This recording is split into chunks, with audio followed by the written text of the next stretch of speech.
विचार या ठिकाणी मांडणार आहे। खरं तर मी सकाळपासून सभागृहात बसलेलो आहे आणि मगाशी मी सन्माननीय सदस्य जयंत पाटील यांचं भाषण ऐकत होतो।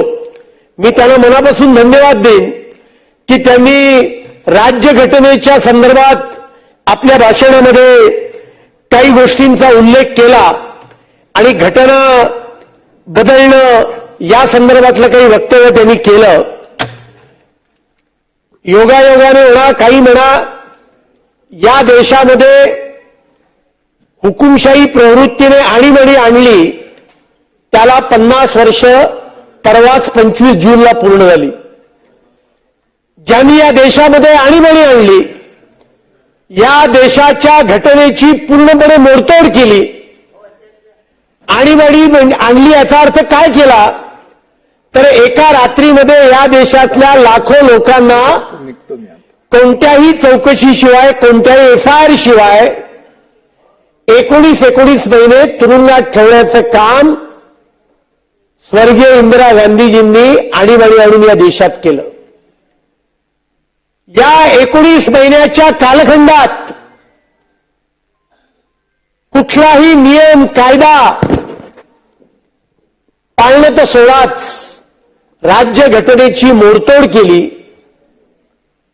त्या ठिकाणी त्यावेळेच्या लोकसभेची मुदत